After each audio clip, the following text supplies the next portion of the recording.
Who that family? Check out the Pro Shop. That's right, the Pro Shop is the platform stores where you can go and buy all the latest merch to support the platform. Available at the Pro Shops, we have dozens of hundreds of products available for you and your family. Unisex tees for men and women, hoodies and sweatshirts, tank tops, kids and baby items, long sleeve tees, mugs, pillows, wall art, bath bedding, face masks, phone cases, stickers, bags, fanny packs, socks, hats, and many other items. Please feel free to check out the Pro Shops. The link is in the description section below. And remember, it helps the platform continue to grow. So check out the Pro Shop and who that too.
You're listening to the Pelicans postgame report on the PRO Media Network for all things Pelicans. On that, I'll stick to the facts. You know, I mean, we're usually a good rebounding team. We got absolutely destroyed on the boards. We gave up 64 points in the paint. You know, I mean, we missed 12 free throws. So and we were 6 for 22 from three. We didn't give ourselves much of a chance. And so you all watch the game. I'm going to let you comment on it. I'm not going to sit here and rant and rave and, you know, have you guys all write my comments about what I said about how we played and everything else. We got beat 128-124. We played one good quarter, and we didn't bring enough in the other areas. It's all right there on the stat sheet, and you all saw it. How do you evaluate what Jackson Hayes did when he came in for you in that final period? Great effort. I was happy with Jax. I thought he gave us a great effort, great energy. Probably should have played him earlier the way things were going, and it might have made a difference had I done that. But it was good to see him come off after not having played in a long time and bringing that kind of energy to the game. Coach, were you surprised how easily they were able to get to the rim tonight? I mean, you mentioned 64 points in the paint, especially in that third quarter with all those backdoor cuts. The cuts were something we made a big point of in the scouting report. And, yeah, again, I saw them too, and obviously not good. And I'll let our players talk about what went into all that. Is it frustrating for you just to know the potential of the team and they're just not living up to it on a night in and night out basis? You know, my thing with them tonight, Todd, was when we talk about consistency, we're not talking about, you know, you're going to go 3 for 7 from three every night and have a consistent shooting night and, you know, score points every night or even make free throws every night. You know, we're talking about how you get to be consistent as a team is in your approach. It's in your effort and intensity, and it's in your focus onto what's going on. And so we made so many game plan mistakes in the first quarter, and then in the third quarter we're giving up back cuts. Like, not only was our energy and pace and effort not good, our focus wasn't good. So why? I don't know. You'll have to ask them. Stan, Christian Clark here with Steven. I mean, is there any concern that the ankle or bumps or bruises in general are so affecting you, or tonight just not a good performance? You know what? I don't know if he's got something going on physically. You know, they tell me he's ready to play. He says he's ready to play. So I can't comment on that. I don't know. I don't have knowledge. And can you just walk us through the decision of leaving that group in the fourth quarter? Obviously, they had it going, but also, you don't have Lonzo and Bi out there. How hard is it to stick with that group knowing you don't have two of your better guys out there? I guess how do you filter through that decision late in the game? We had the only stretch in the entire game that we played well, and we stayed with the group that was playing well. I mean, sometimes a decision's hard when a group's got it going. Tonight, it really was not a hard decision, to be quite honest, Will. I mean, people can you're free to criticize me for it, but I'm just telling you from my standpoint, it wasn't a hard decision. I don't know how many times I would end the game having those guys on the bench. But tonight, we finally got some life with that unit. And, our starters had been absolutely dominated all night. For whatever reason, I wasn't going back. Sam, it's Andrew from ESPN. Walk me through going to Jackson. What was the decision of going with Jackson? Was it just trying to find somebody with energy at that point to try and kickstart some things? Some energy, and I thought somebody who might be a little more active in pick and rolls and in defense in general. He did a good job, blocked some shots, protected the paint, brought a little bit more quickness to it, got down the floor. Our energy level picked up. Like I said, I think it was a mistake on my part, the way that game went for 3 quarters, that I didn't get him in there earlier. So in terms of playing rotation, we can talk about the fourth. You guys can talk about the fourth quarter all you want. The one that sort of gets me is I probably should have gone to him earlier. And what does it? I mean, the game aside, what does it say when your superstar is out here taking shots after the game because he's disappointed with the performance? What do you think about him doing something like that? Yeah, I like the accountability, but I will say this, right? And our players know, so I'm not saying anything behind their back. I've said this to them. One of our problems is, and again, having the accountability to go out and understand how important his free throws were in that game, I give him all the credit in the world. But one of our problems is our guys will beat themselves up about missing shots, missing free throws, all of that. But the defensive stuff just doesn't get to them in the same way. It doesn't bother them that we gave up 128 points tonight. It's not the same thing. So I'm not sure that we're holding ourselves, that individual players are holding themselves accountable for the right things. Like, shots will come and go. Yeah, Zion has been working on his free throw shooting. You guys have watched. He's been shooting them great. He had a really tough time at the line. He wants to correct it. Obviously, I applaud that, okay? And with all of our guys will come in and work. Now, I would like to see us as a group, right, hold ourselves accountable individually and as a team for the defensive end of the floor. And I'm not sure we've gotten there yet. For all things Pelicans, you're now tuned into the Pelican post-game report. Big ups to the family members joining us for a late night Pelican post-game report. Pelicans fall 128-124 to the Chicago Bulls. Another loss to the Bulls. Welcome into the stream tonight, family. Big ups to all of the Pelican flock in the building. Josh, Big Jedediah, Rob McCoy, T, and Games, and the rest of the family members. Appreciate y'all being here. Please strike upon the like button.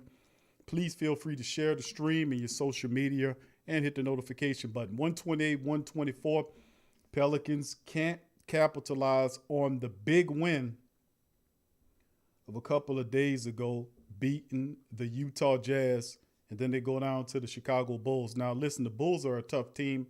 They're well coached. Donovan is an excellent coach. Zach LaVine is very underrated, obviously. Kobe White is a great compliment with him, at least as far as taking on the Pelicans. Really interesting matchup tonight, DC.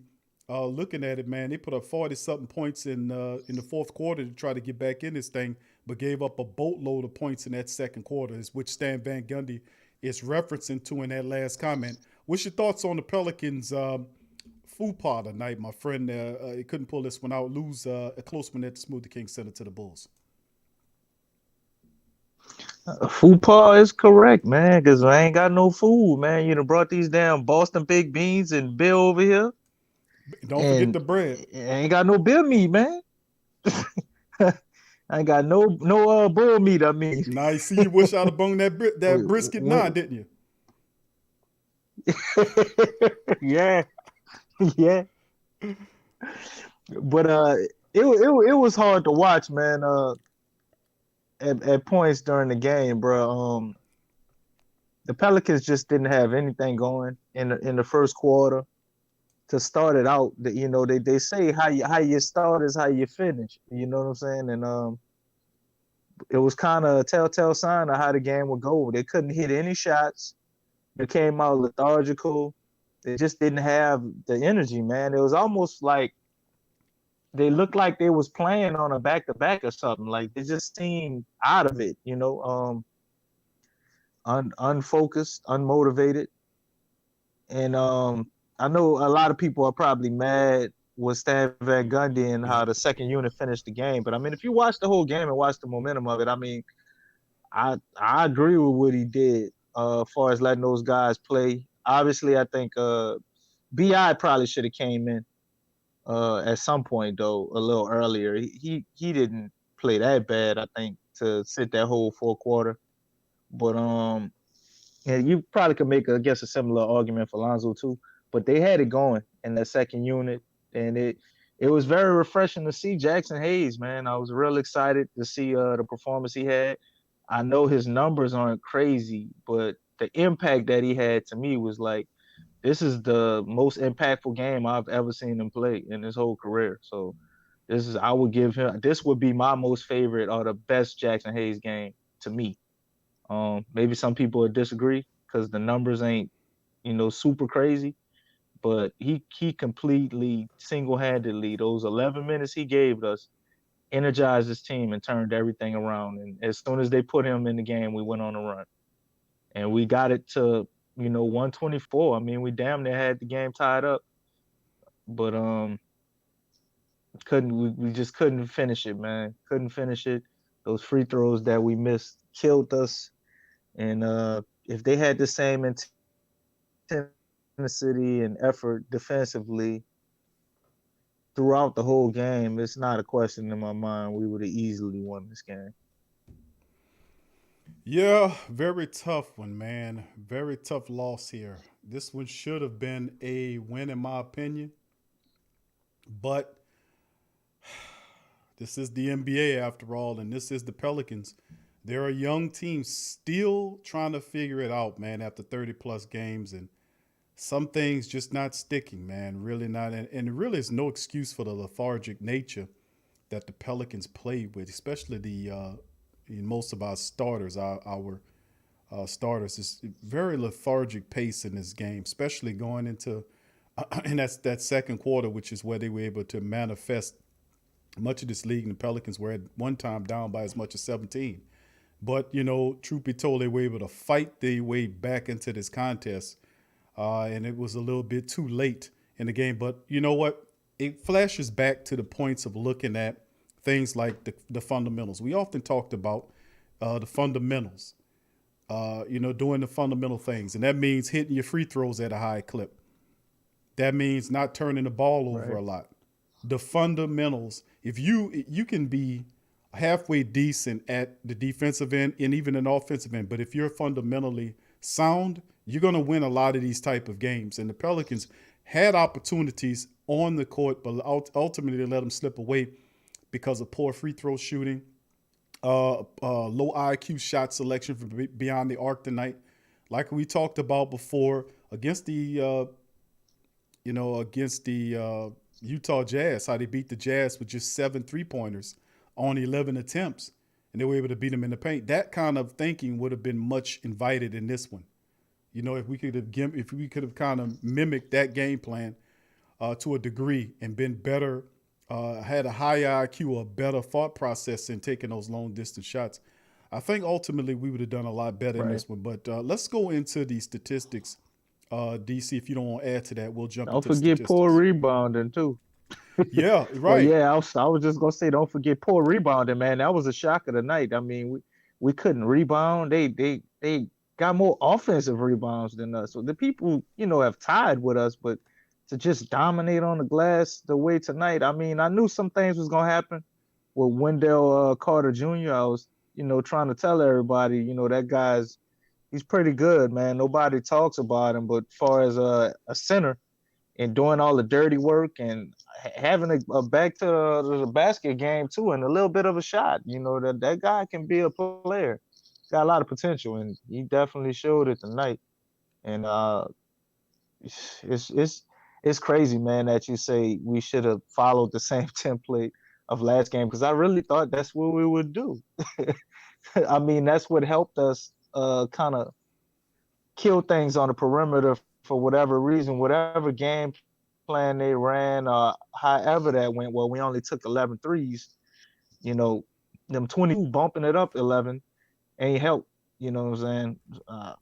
So that and getting out rebounded and the free throws, I mean, all fundamental things, like you said, man. And you can't do that and win.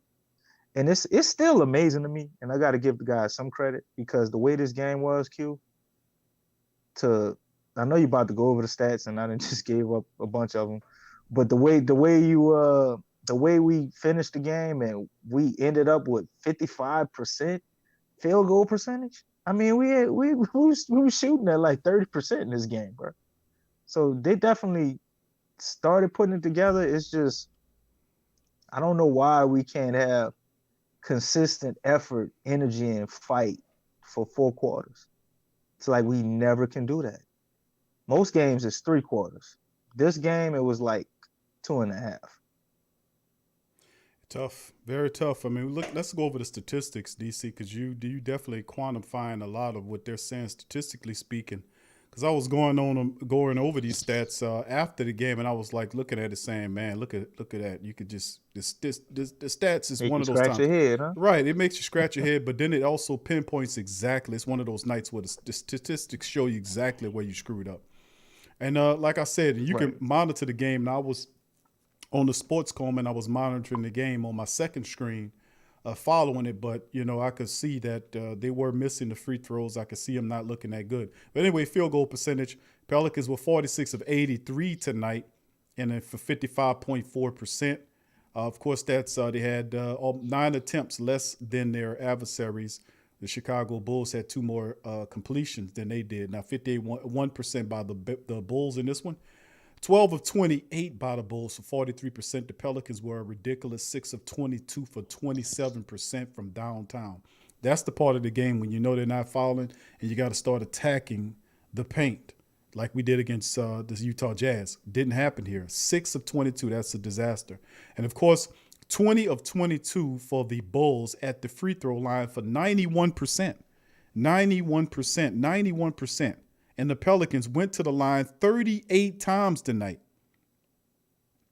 38 times. That's 16 more times than the Chicago Bulls. You think that perhaps if they hit a little bit more free throws, they would have come out with the win? Most certainly. 26 of 38. The referees called 38 fouls tonight. Pelicans only converted 68% of those shots. Utterly ridiculous. Remember that thing about hitting the charity stripes. They're free throws. They're called free. Free. It's free. Like the little tax commercial. Free. That means that it don't cost you a damn thing. They basically giving them to you. And we can't take the welfare shots and convert them into it. It's absolutely amazing. 26 of 38, 68% tonight from and that, you're going to lose games at the charity stripe. Some games you're going to win. If you're hitting a high clip of those charity stripes shots, you're going to win the game. Tonight was a clear example. They hit 79, 80%. They win this game against Chicago. But 45 rebounds versus 35 for the Pelicans in this one. As you can see, the assist was 28 to 29 advantage Pelicans. 10 steals by the Pels versus 6 by the Bulls. 8 to 6 on blocks advantage Chicago. 16 turnovers the Bulls had tonight. 18 points off of turnovers. The Pelicans only 11 turnovers tonight, 18 points off those 11 turnovers. 17-10 on the fast break point advantage. Pelicans, they lost the points in the paint battle, 64-54 by 10. And of course, the largest lead the Pelicans had was about as much as 3, and the Bulls had as much as 19 points in the contest. So DC, obviously to me, when I look at the statistics, the 3 points stick out, 6 of 22 for 27% from downtown. They shot a very ridiculous percentage. They hit 68% of the 38 attempts that they had from the charity stripe. And of course, they were defeated in the paint by 10, 64-54. What statistics team-wise stick out to you? Man, it's a bunch of them. You know, in my little pre-assessment, I spoke on a few. Obviously 27% from the 3-point line, and they shot 42. That's one that jump out at you. But you know, the free throws is one of the biggest, man. I mean, not only did we shoot 68% from the free throw line, Chicago turned around and they hit 90% of their free throws. Correct. And they got 22 of them. You know Yep. what I'm saying? Um, that's the biggest one that jumps out. But it's kind of hard to find a category that we actually did better than them.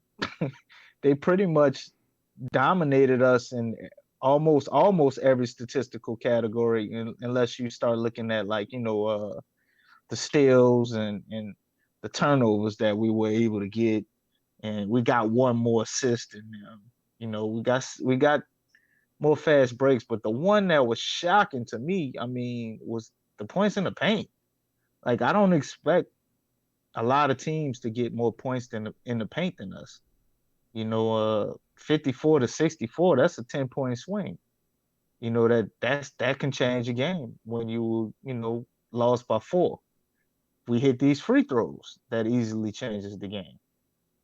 If we don't shoot as many 3-pointers and maybe get some more twos, that easily changes the game. If we just rebounded the way we normally do, that changes the game. It's so many areas that you can look at, and it's just like you say, scratching your head, man. It's uncharacteristic of the Pelicans, far as how we played tonight. And it's like, you got to figure out. I know what Stan Van Gundy's thinking. Like, as a coach, you just have to figure out why. Why is that? And you got to fix it. If you got to play other people, like we've been screaming from the rooftop, not necessarily screaming for us to play Jackson Hayes, you know, but wasn't opposed to him getting minutes. But you got to do stuff different and figure out how to fix the problems you're having. And again, I love that Stan Van Gundy makes adjustments, you know, but he's often a day late and a dollar short. You know, he said it. If he would have put Jackson Hayes in earlier, it'd have been a different outcome. Steven Adams plays, you know, pretty good most nights. The pick and roll thing is been a pet peeve in one area where I see he kind of gets stuck in that no man's land of defending his guy and trying to help. And I think he knows what to do. I just think he's not athletic enough to pull it off.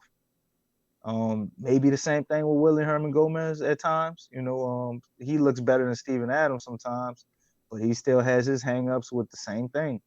But Jackson Hayes was out there, and I mean, it's like a breath of fresh air when they do the pick and roll, or when they were doubling with the big.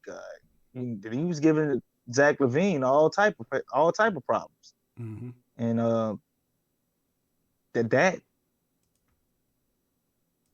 is what kind of defined this game, man. Us being a day late and a dollar short with adapting and adjustments, and in Stan Van Gundy's offense, you know, the starters played horribly, man. So it's like, it's kind of hard to start adjusting from that standpoint when your starters ain't playing great, especially as a unit. You got to really try some different things. But man, it's so many different stats, man. If we would have just corrected it in one area, one of these areas, rebounding, 3-pointers, getting more shots, which goes back to rebounding, Points in the paint. We would have corrected any of those. We'd probably win this game in free throws. How can I forget free throws? The free We throws was win this game, bro. definitely 26 of 38. The referees gave the Pelicans 38 big free throw attempts tonight. The Pelicans only converted 68% of those. There's no excuse for that. I mean, if anything, you're talking about fundamentals, not turning the ball over, respecting the ball, hitting shots from the charity stripe, and just playing smart basketball.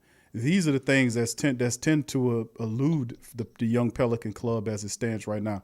We're not consistently doing anything correct right now in terms of applying it in a consistent situation. Like if you have a big win against a team like the Jazz, who's the best team in the NBA, then you meet up with the Chicago Bulls, and the Bulls are 16-18 now, 9-7 on the road. They have an excellent coach in Donovan, who's getting the very best out of the Chicago Bull team, and they're flowing through Zach LaVine, who's very underrated. But the issue is being smart and doing the right things at the right time. Free throws help you win contests. And we have a close game like this. Hitting a higher clip from the free throws helps out. And of course, as you heard the reporter say, Zion went back out there to shoot free throws at the end of the game because he was 8 of 16 tonight from the charity stripe. He was 50% from the charity stripe tonight, and he knows that if he had converted a higher clip on those free throws, he'd have won. They gave him 16 attempts of the 38 attempts tonight. Zion had almost half of them tonight. He had 16 attempts from the free throw line tonight. He only had 8 converted 8 of them. He could have got more. Could have got more, Q. It's but the thing is, he has to. They miss some calls. He has to do better than that, because really the only other player that was worse than him from the charity stripe was Steven Adams, who was 0 for 2. But outside of that, everybody, and Jackson Hayes was 0 for 1. But outside of that, everybody was knocking their free throws down. 6 of 7 for Bledsoe, 4 for 4 for Ingram, 5 for 5 for Hart, 3 for 3 for Reddit. And then you have Zion Williamson, 8 of 16. So yes, go out there and shoot those shots. Free throws are critical. This is a game that we could have came up on the right side of things. Individually, let's look at it. 28 points for Zion in 38 minutes. He was 10 of 17. Like I said, 8 of 16 from the free throw line tonight. He finished with 9 rebounds, 5 assists in the game. He had 3 personal fouls. 21 for Ingram in 25 minutes, 8 of 17. Was 1 for 3 from downtown, 4 4 from the charity stripe. He finished with 3 points. 21 points with 3 rebounds, 2 assists in the matchup as well. Now, he had 4 personal fouls in the matchup as well. Steven Adams, nothing really going on with him. No points from him, just 5 rebounds in 21 minutes of action. Lonzo Ball in this one he did what he could do. 26 points, 5 of 10 from the field, 2 of 6 from downtown. He finished with 12 points, 5 assists, and 3 steals in the matchup. Eric Bledsoe, 42 minutes tonight. 42 minutes. He finished with a double-double. He had 12 points and 10 assists, 5 rebounds in 42 minutes. He was 3 of 8 from the field. A laughable, ridiculous 0 for 4 from downtown, but at least he hit 6 of 7 from the charity stripe. So Bledsoe, way too many minutes. And then, of course, going to the bench, J.J. Redick lit him up tonight.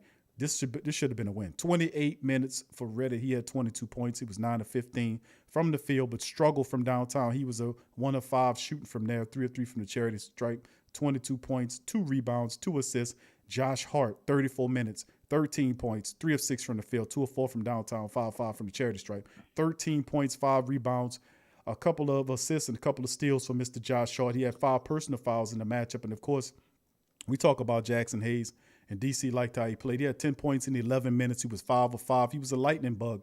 He went out there and he's like, I'm getting an opportunity to shine, and he took every bit of it. Let's see if Stan Van Gundy opens this up and allows him to play, because he played some in this matchup as well. 10 points in 11 minutes. He also had 3 blocks, including one really spectacular leaping block where he got up as high as the rim and knocked that thing almost, it looked like, into the second row. So, I mean, he was absolutely damn good, and this is one of his key games in this one that I've seen him play. And, of course, Willie Hernan-Gomez, in 15 minutes of action, he finished with 6 points, 4 rebounds, and 3 assists on 3 or 4 shooting from the field.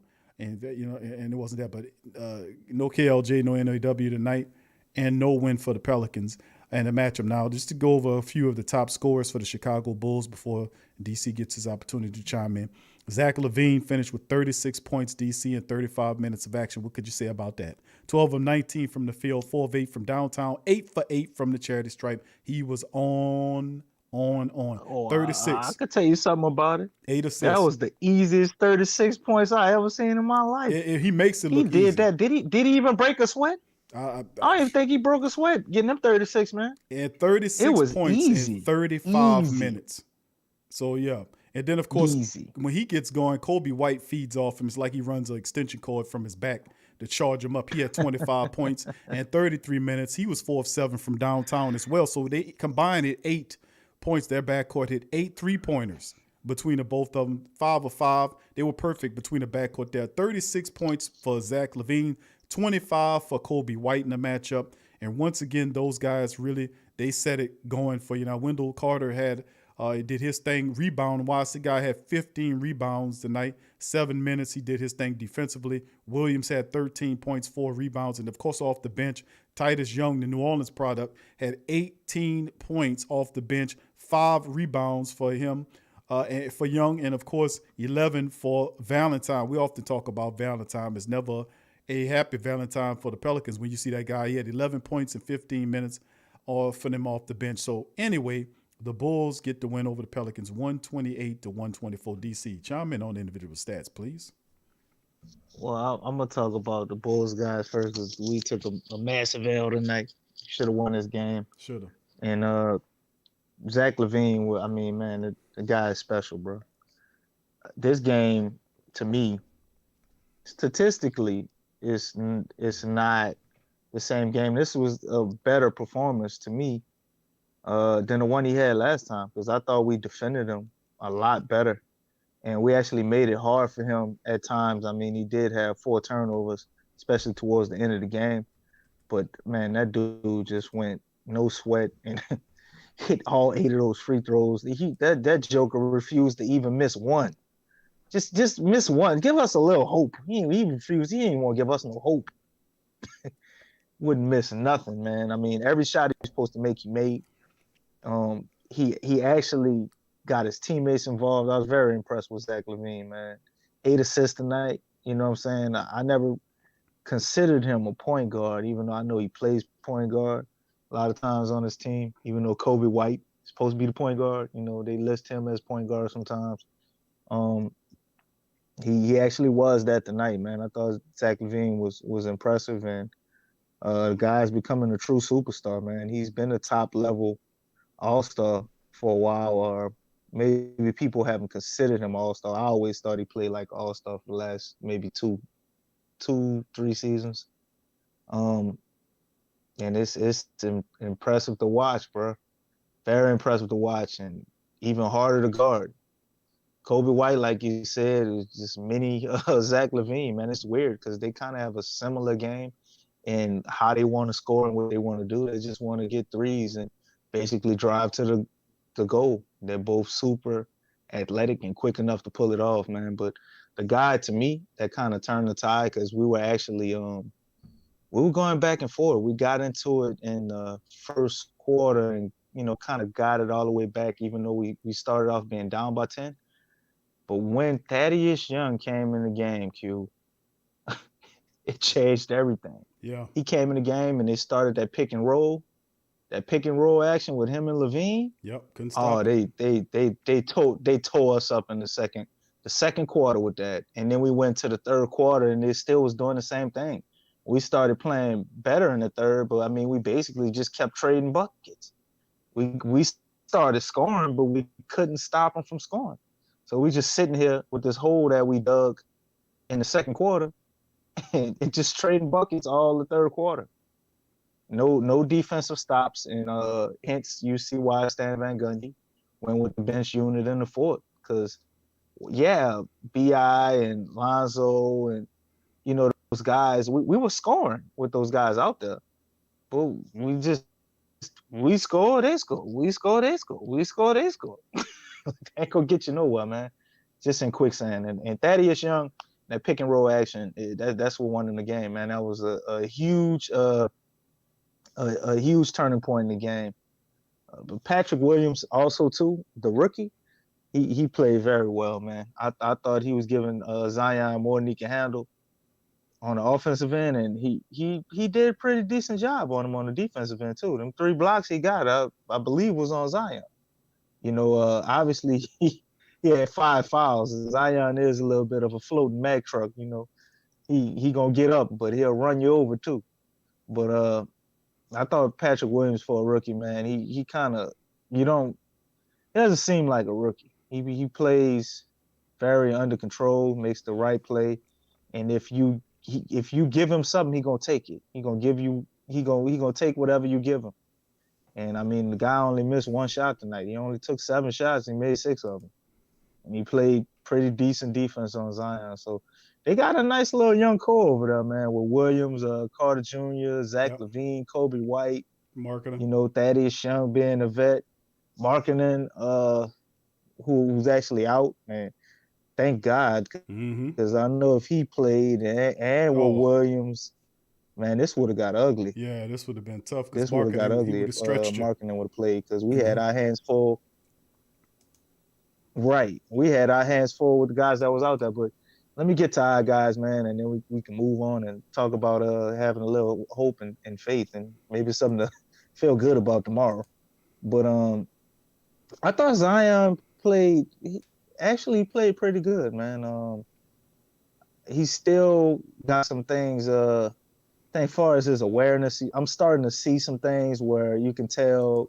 This is his second year when they're starting to apply the pressure on him. Man, Zion is getting crazy attention, and sometimes he's getting turning the ball over, or they're blocking his shot when it probably didn't have to get blocked, but with the circumstances and the type of defenses they throwing at him, man, I think Zion played well tonight. The only knock on him, obviously, was he missed 8 free throws. I mean, we don't expect you to shoot 80% or 90%, but man, you can't miss 8. You can't be a 50% free throw shooter. And I'm sure that ain't gonna happen and keep happening. But to me, it's simple. It's simple stuff, man. Like, the dude played 38 minutes tonight, right? How many minutes he played the last game, Q? Wasn't it about 38? Yeah.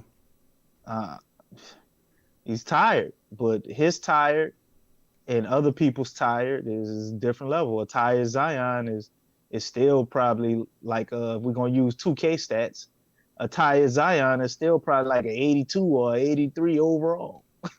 Maybe higher than that. Might be a 86 with whatever. That's what they got him ranked, but it might be about that when he tired. The level he playing on now. So understand Stan Van Gundy's giving him minutes, but it comes at a detriment to this and his conditioning. I think is something he's really gonna have to improve. And he was on JJ Redick's podcast, and he kind of talked about that, saying he thinks he can lose a little more weight and be better conditioned, but he doesn't want to lose weight and basically lose muscle and not be the same player. So a lot to grow from, and I think things like this for the player that Zion is, this is a plus for us. To lose this way and to be on him, missing free throws, you mark my words, watch him for the next 4 or 5 weeks. I guarantee Zion's free throw shooting will improve dramatically.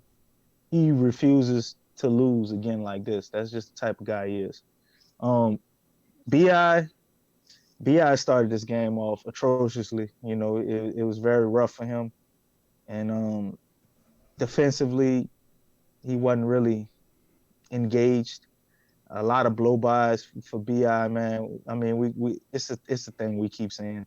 He's got to improve defensively, and he didn't have it going, but I don't think he was forcing it.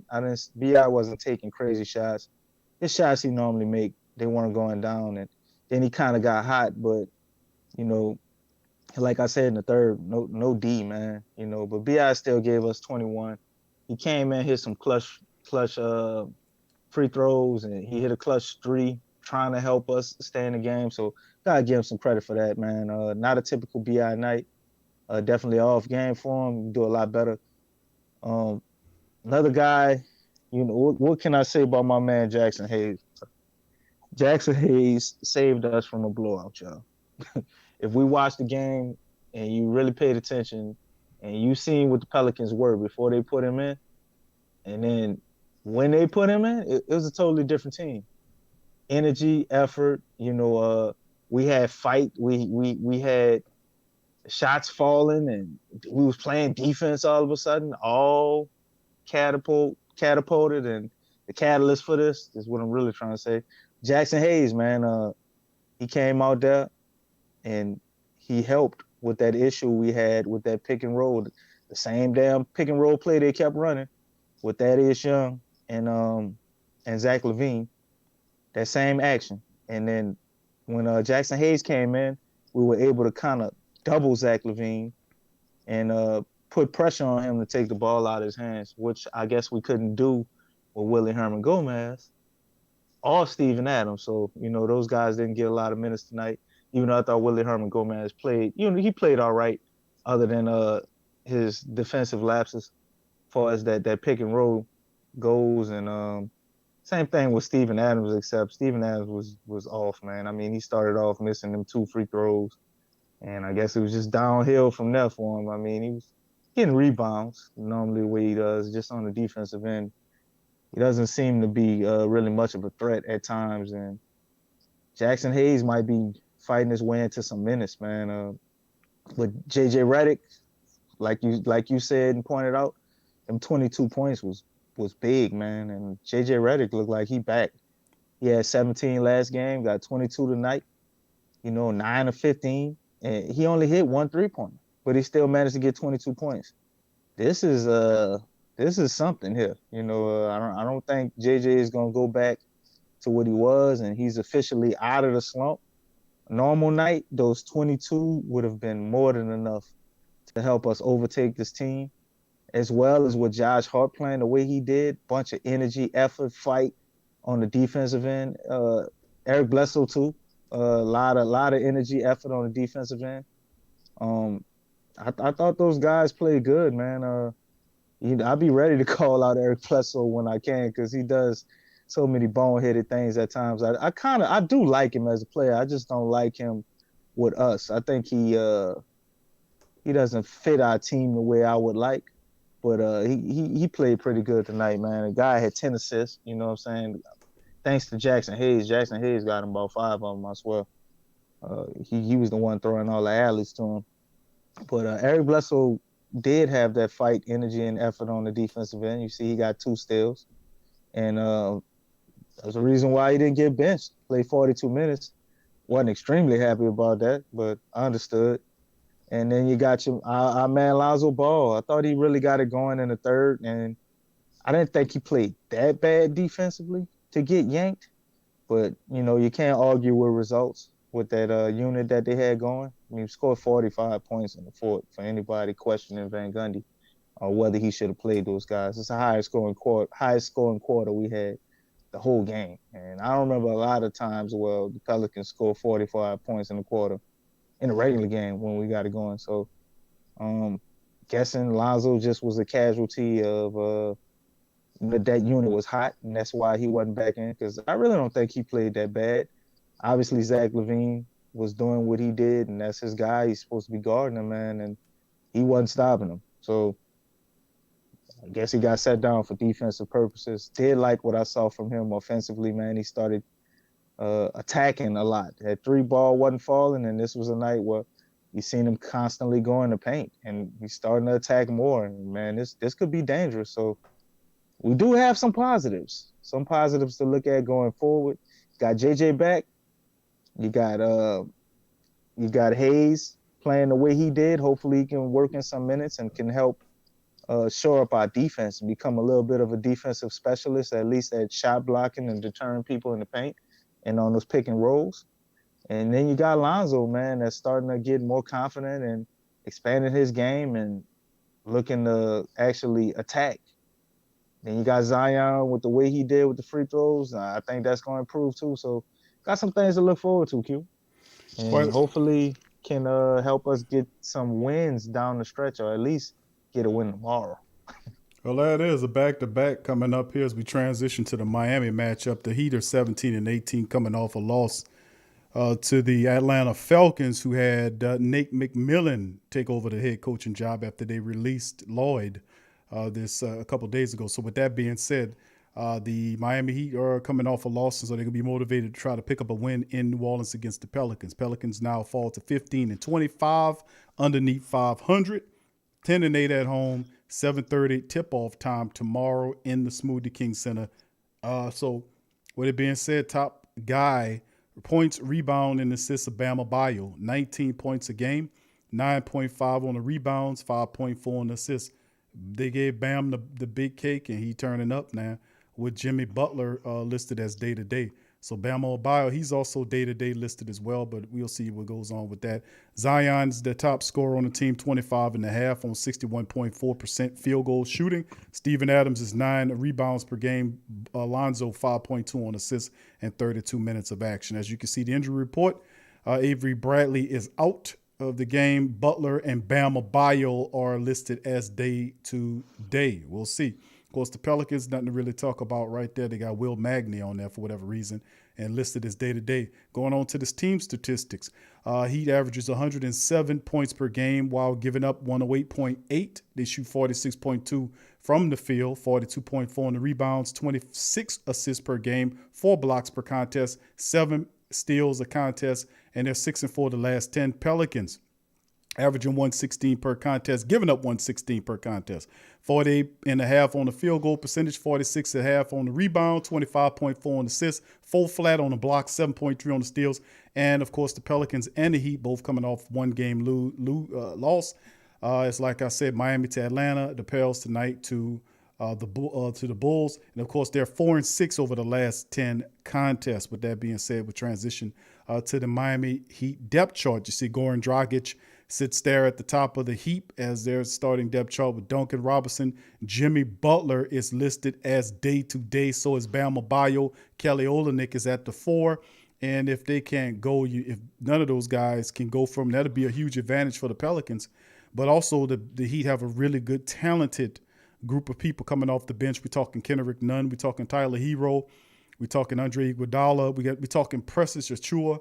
And even to a degree, Maurice Harkless also helps out with them. So with all that being said, we need to transition from the loss that we had against Chicago to a Heat team that could be possibly without Butler and Bam Adebayo.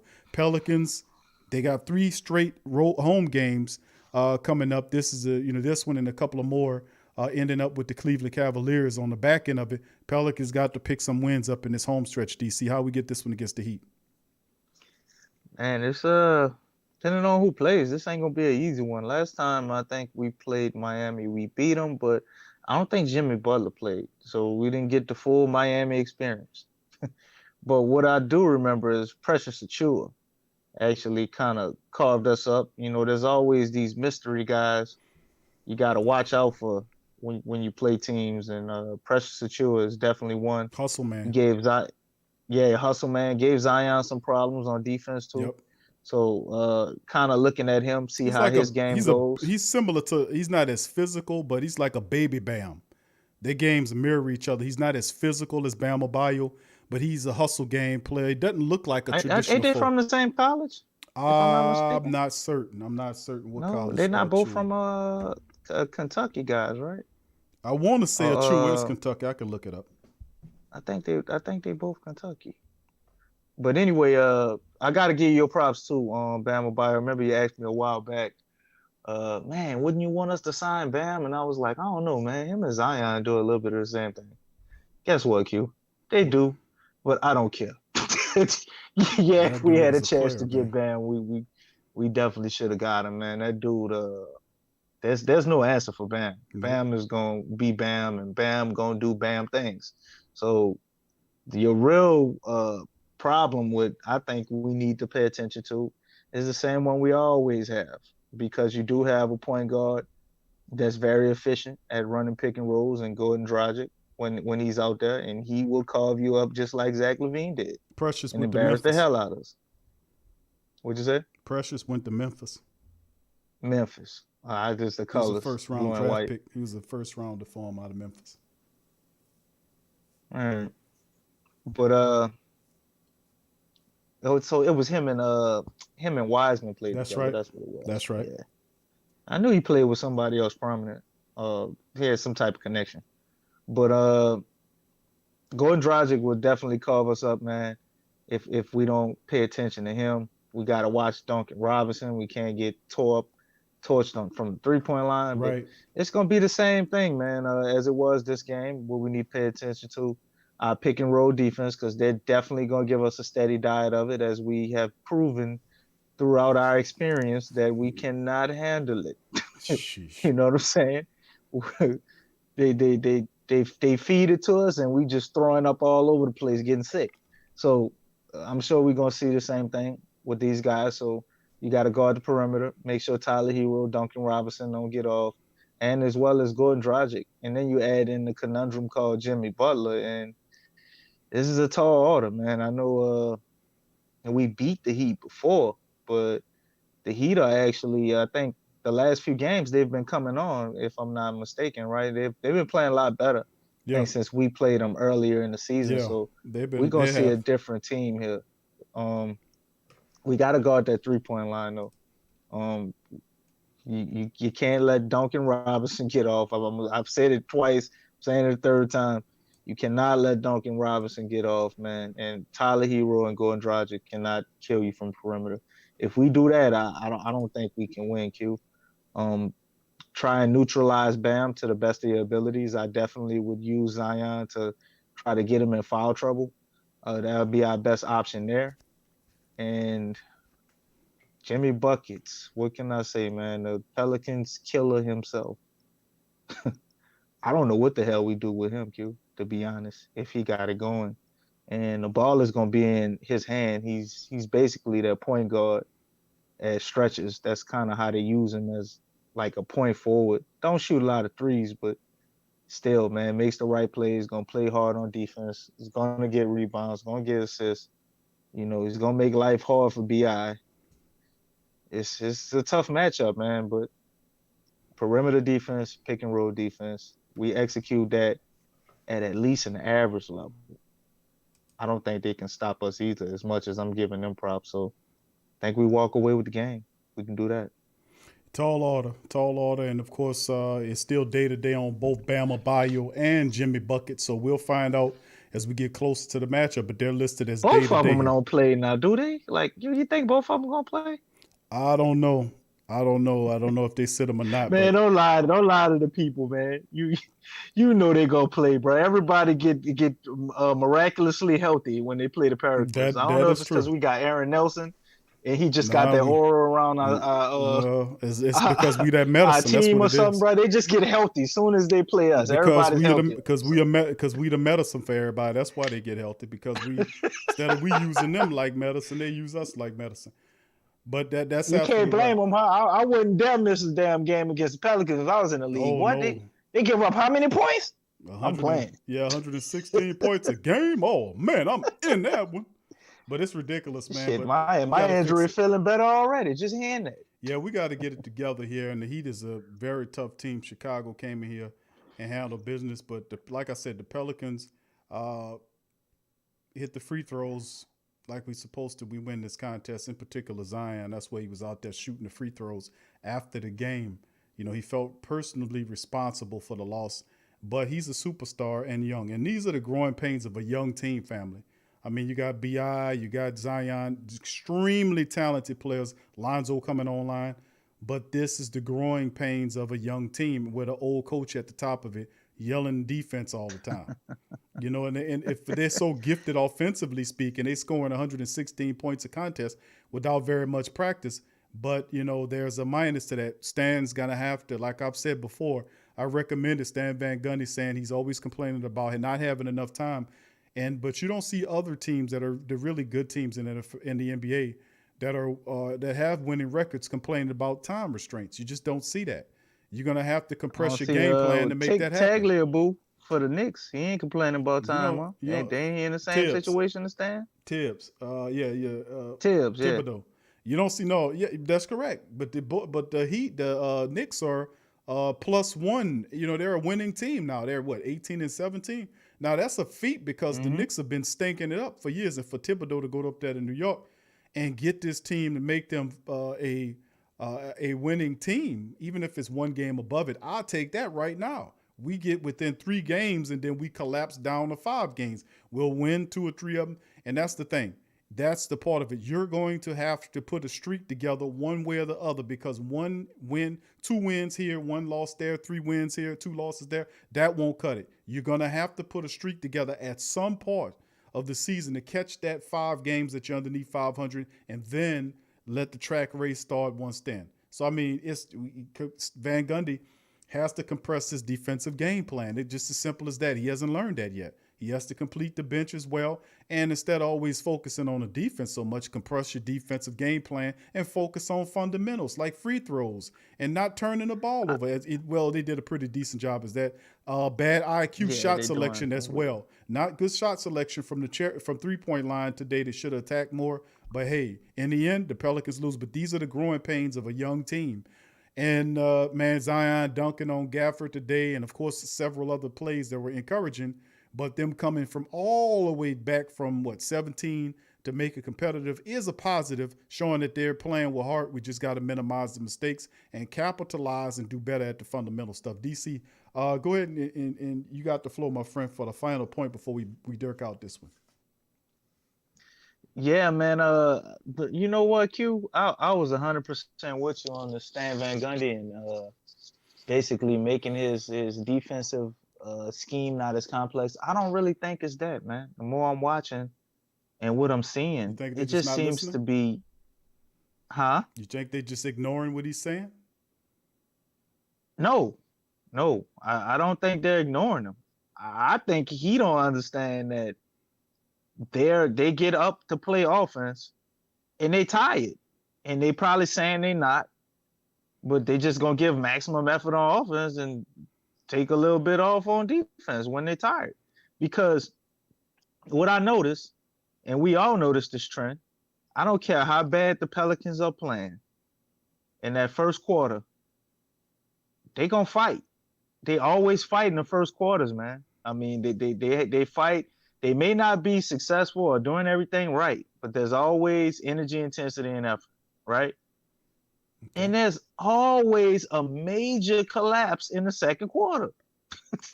Every night on defense. It was definitely very few nights where it's not, and it's always on defense.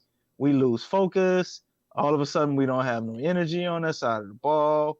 And God forbid, when we're not hitting shots, that's when it looks like how it looked tonight. Yep. So I really think he's trying to shoot for that playoff spot. I understand maybe we're not good enough, or Stan Van Gundy doesn't believe we're good enough to run like another 4 or 5 man unit off the bench like we talked about. Or those guys are, not good enough because they're too young and inexperienced. How they gonna get it? And I think he wants to win. We got the wrong coach to be trying to build him, man. He's trying to win. That's right. Stan Van Gundy is pushing as if we're pushing for a playoff spot, and because he's playing the guys. DC, you're absolutely right. Not to cut you off, but that's what we talked about. The one little now he should have been here, or a coach. Like, say for instance, the move to get a coach should have been last year, because that'll give you the grace year that you need to build the system that you want over that time. We didn't do that. We sat up there and played around with garbage time Elvin Gentry. We kept saying for over several years to get rid of and fire this guy. This guy's not taking you nowhere. Gail Benson got in the way and say, he's such a nice man. And ended up happening what you kept him there. And what was my spill on that, DC? If you like him so much, what did I say? Let him sell gumbo. You used to say, let him sell gumbo at the concession stand. But keep him the hell away from the team. That's what I would say. If you like him so much, give him a job handing out tickets at the front. Let him be a greeter at the front of the arena. Before he's coming in. But don't let him sit at the top of your team, because he's such a nice man. He might be a nice man, but he stinks as a head coach. You can't do it. And last year and that's why the pressure is on Van Gundy when he took the job. The pressure was on Griffin to get a guy that can make him win right now. So that's right. The pressure is on him. He even admitted to that the last press conference the one before the Utah game, that he's feeling the stress of getting the team to win. And of course, the team's not responding to his various overtures of yelling at him about the defense. I'm so tired of hearing Van Gundy after every post game report talk about that goddamn defense. I am so tired of him. But what about the offense? Well, we're giving up, but it just don't seem like tonight the Pelicans, we did do real, and they'll sit up there and they'll ride themselves about missing the free throws, but they won't do the same input if they score. They allow people to score 128 points tonight. Well, hell. Right. Maybe if you open up your bench a little bit more, you have 2 scorers on that bench that could at least give you 6 to 8 points between them combined. NAW and both KLJ would have at least gave you something. I mean, but you got to be able to open up the bench so that you can allow these players to play. There is no cotton picking reason why a guy named Eric Bledsoe should be on that floor for 42 minutes. Come on now. And that's not his fault. He had a double-double tonight. But listen, I'm saying that there is no reason why. He didn't play bad tonight. No, he didn't play, but I don't care. You say he should not be playing 42 minutes of action. That's ridiculous. That's ridiculous. But anyway, at the end of the day, like I said, family, the team is going to have to grow. Van Gundy is not the best of communicators.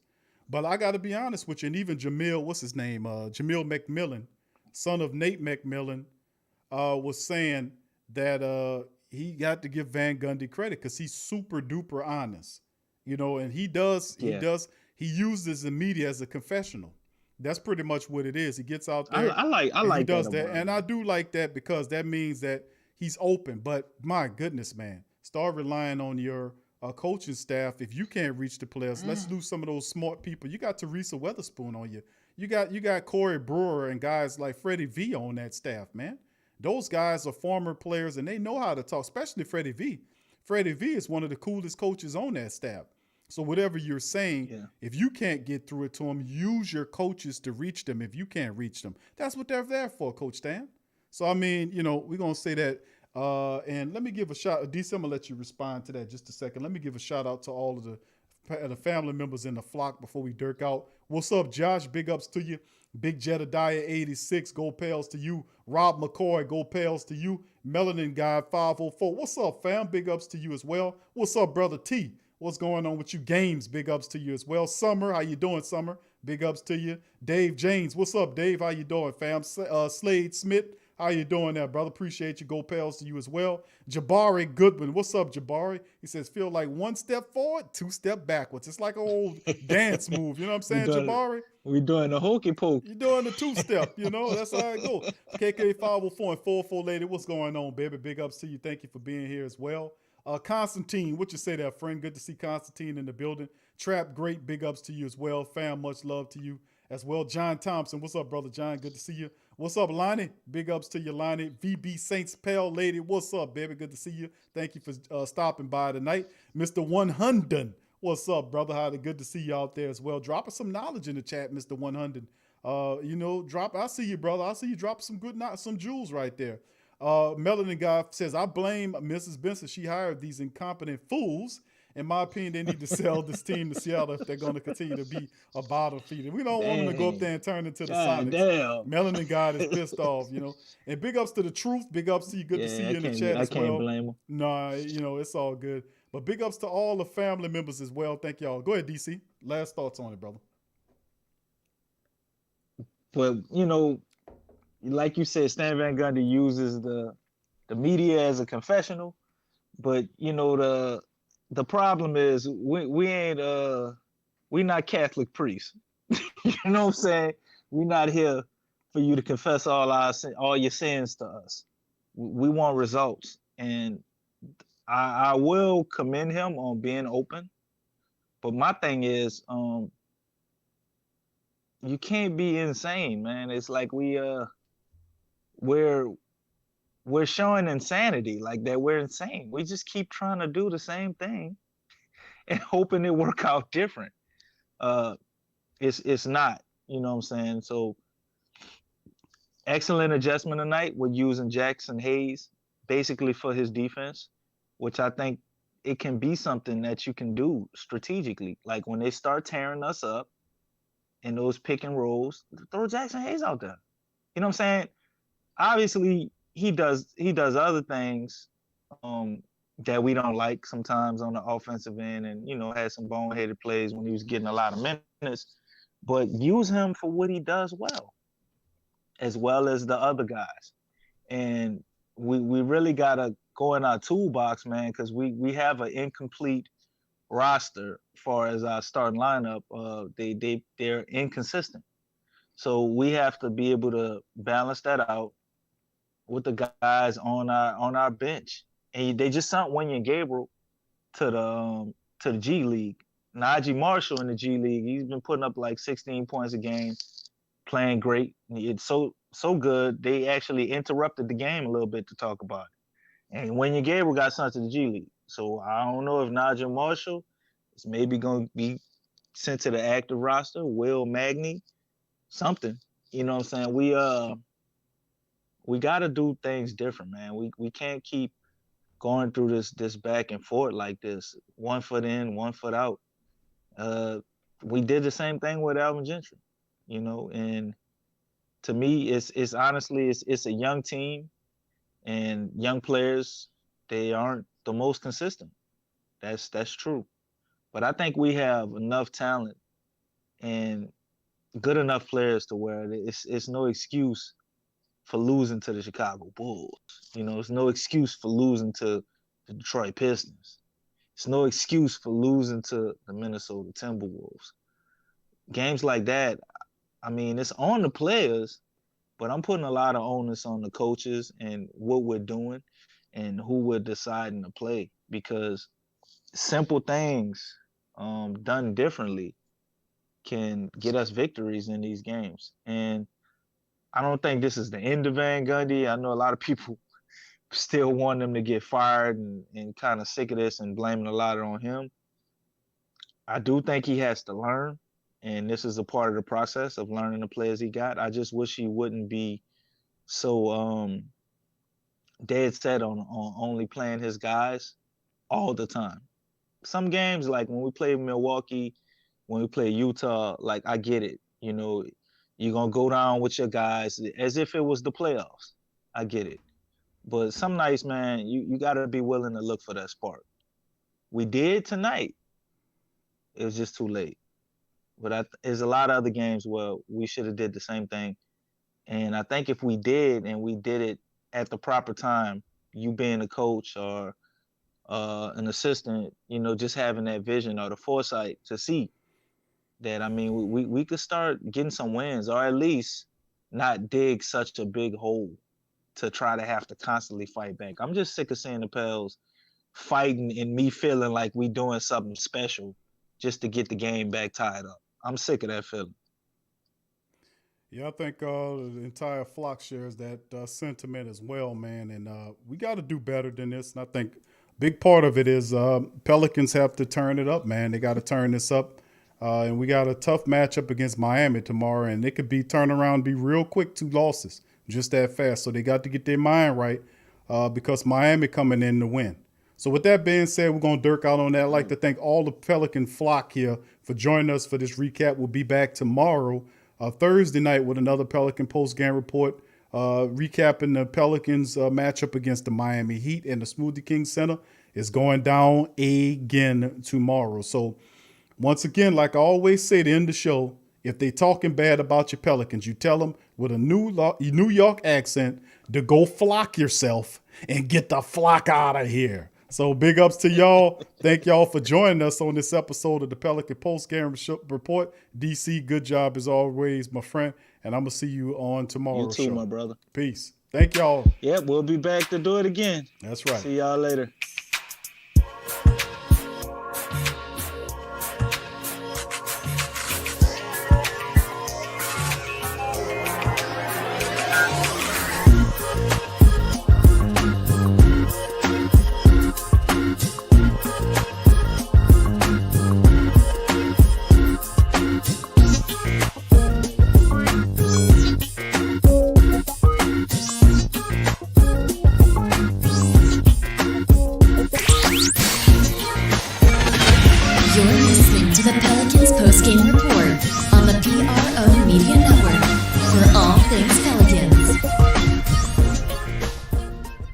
Who that family? Check out the Pro Shop. That's right, the Pro Shop is the platform stores where you can go and buy all the latest merch to support the platform. Available at the Pro Shops, we have dozens of hundreds of products available for you and your family. Unisex tees for men and women, hoodies and sweatshirts, tank tops, kids and baby items, long sleeve tees, mugs, pillows, wall art, bath bedding, face masks, phone cases, stickers, bags, fanny packs, socks, hats, and many other items. Please feel free to check out the Pro Shops. The link is in the description section below. And remember, it helps the platform continue to grow. Check out the Pro Shop and who that to you.